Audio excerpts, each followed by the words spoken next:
Good morning. Appreciate you being here. Again, physical practice today. Really pleased with the way that the guys came out after a scrimmage like we did with 150, 60 plays in attack today with physicality. The situational football we played today was third and medium and long, some red zone opportunities. Played some mixed down ball as well, and then had some blitz and pressure situations both against testing some protections and in the run game as well. But all in all, thought that we sustained better towards the end of practice. Emphasis on competition, making sure that competition is not just a tagline that you feel good about when it's going your way. That competition is something that is real and that you keep bringing it every day. And I think that has stuck. We've had some good guest speakers with some good messaging, and it seems like it's taken some very positive, impactful effect on us. So, questions? With a chance to look back at the scrimmage, Mario, just what do you think of the quarterback play, and has there been any separation in that backup job competition right now? Well, I think if you look at the entire body of work, you see a guy like Butterfield has taken a massive step during camp. On Saturday, Ty Thompson played, the best of all the quarterbacks. Robbie got back in there for a couple series. He was down for a couple of days with some minor stuff. But Saturday, definitely Ty had played the best of all the quarterbacks. Anthony has had a great camp. We pulled him a little bit, felt that his arm was overused, and we got to rest him so we don't cause any issues. But that about sums it up. So that being said, today those guys all took turns with the twos, and they performed well. And we think they keep getting better. But I guess that gives you a snapshot of the entire thing and then what you saw on Saturday. There was some very positive play by all those guys. After Ty plays so well, is there any inclination to get him a little more time with the ones? Well, I think all those guys are getting enough reps. We calculate them all. We don't make that information, public material, but we feel like we're repping it fairly and that we're repping the situation, the guys, taking the reps with the plays that fit their skill set. And Ty, again, he did a great job on Saturday. Any different impressions of the scrimmage based on the film that maybe you hadn't had live that you picked up on film? I don't know, without question. I think that tight end crew really stood out, and not just in the passing game, in the run game as well. I got to go first with the defensive line because I thought those guys created a lot of issues for the offense early on, both in the run and in the pass. They did a good job getting their hands on guys, controlling their gaps, controlling their blockers. We didn't run the ball too many times, but the times that we did, there was some back and forth, and it was good. But on third down, those guys created some issues. They created some issues with the way they pressed the pocket. They created issues with the way that they compressed the edges and just played with a lot of passion, a lot of energy. We talked about the linebackers on Saturday. All those guys really stood out. I can't say enough about the way Triquez Bridges has been playing and the way Dante Manning has been playing. A lot of guys, Steve Stevens really popped as well. Kingsley was a guy we mentioned on Saturday. Looking at film again, he's a guy that Jackson was down on Saturday, but those two guys have shown a lot of promise, and so has Marcus Harper, and so has JD, Jonathan Dennis. Faopes had some good reps. Saturday he did a nice job, but before that he was doing really, really well. So those guys really popped. Seven did some good things. I could go on for a little bit here now. How's Harp handling doing some snapping? Is that coming natural to him? No, that's a great question, man, because life changes when the ball's in your hands. Right, there's a split second where you've got to cut down to a fraction of a split second so that you could be an effective football player. He's done really well. A lot of guys, you put a ball in their hand and they're paralyzed, they can't move.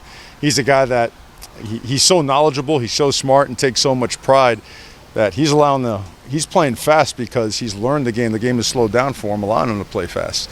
A lot of pride in his game. Physical guy, hard worker, doing a great job. And a group that stood out for you on Saturday. What's the health and availability looking like for that group? Well, as you guys probably saw, Patrick Herbert did sustain a knee injury, and it's a good knee injury, so he'll be down for a while. With DJ joining us again and the way that Cam is coming around, we feel good about the depth there, but certainly going to miss Patrick because he was playing great football for us.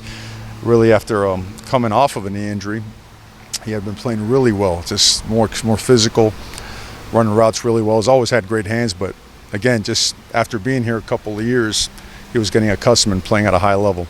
But overall, the group has good depth, and we feel good about him. Nice to have Red and Devon back out there today, and just where does Red start to fill? Obviously, I know he missed some time in the spring, so just where does he kind of fit right now in terms of conditioning and being on the field? Oh, that's a great question. Here's the thing is that, we have a couple guys that work within our sports science department that are return to play specialists. A lot of times when you have injuries, you try to get guys back too early and they get injured again. So we acclimate them, and it's almost like a pitch count, and that pitch count applies to their indie reps, applies to their routes on air, applies to their 7-on-7 team reps. And those guys are going to be acclimated the right way, so by the time that the season rolls around, they can be legitimate contributors and impactful players. So that's what we're working on. We think they've progressed nicely. We're going to steadily increase them, and we do that with everybody. And we feel like that's where the program has taken a monster step in the way that our return to play is handled. How did you see the specialist performance Saturday, the kickers and punters? You know, with what they had presented to them, they handled it well. It wasn't much of a challenge. We did not rush field goals live.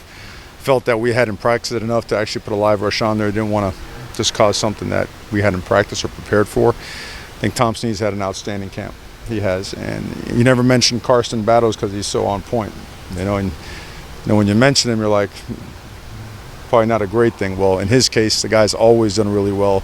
He's extremely dependable. He's done a great job coaching the other guys. That's where his value is starting to increase more and more. He's worked on his body so he can cover better balance and body control, has increased his speed. You can get that snapper down there in the punting game. It makes a difference, a big difference. So just really proud of him and what he's done. What has Tom done to maybe improve so much? What has Tom done over the offseason, Tom Snead, to kind of make those strides? He's a grinder. He really is. When he first got here, that was an adjustment.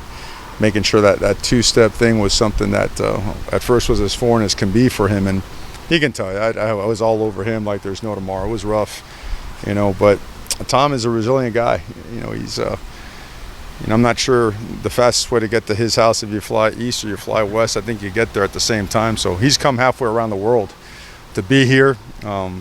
He loves it here. We love him here.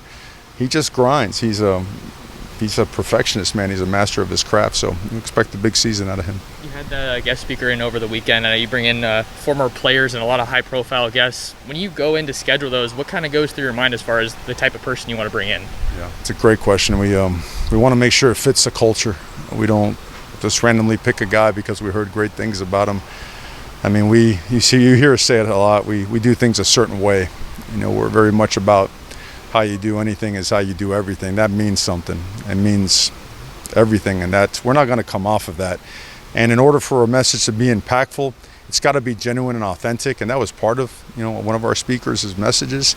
But it's got to hit you right between the eyes. It's got to be real. It's got to have substance, and then it's something you can carry with you. And we've been blessed with the guys that we have had here, and it does.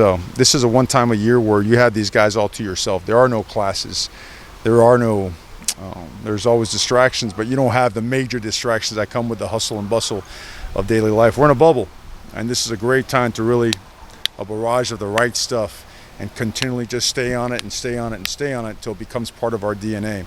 So I hope that explains it. Darren Barkins got tested a lot on Saturday, naturally.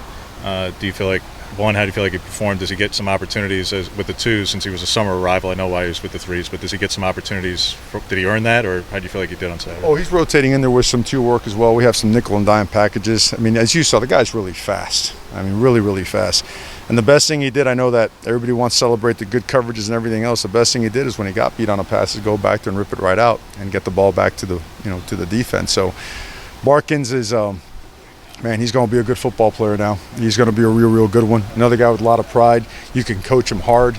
From the San Diego area, we take a lot of pride in that pipeline that has been created, and he's a guy that we feel is going to be a really good player for us, and he's going to be able to help us this year. With Drew Mathis, how have you seen him progress? What have you kind of liked out of him during camp? Yeah, in every way, from a leadership standpoint, understanding his assignments, helping others understand their assignments, talking to other guys, making sure he's a positive and impactful person. The way he carries himself is very important. I mean, from his body language to what he does on special teams, he's always full throttle, 100%. So he's one of those really strong keepers of the culture. How valuable are he and Nate just as veteran guys in that inside group? Because it's a lot of younger guys. A lot of value and experience, and those two guys, not only do they have a wealth of it, they have the right kind of mentality, the right type of intention. Everything they do is with a purpose. They don't ever just kind of walk out here and expect anything handed to them or expect things to be easy. They know we are a difficult, I would say, camp regiment and structure. They know that we challenge ourselves every day. And those guys, they grab their lunch pail, they go to work. all you hear about from them is positivity and impacting their teammates. An issue that came up last week, Mario, nationally was with NIL, with BYU getting all of its walk-ons subsidized, at least for the year, and the idea of scholarship bleed being an unintended consequence potentially.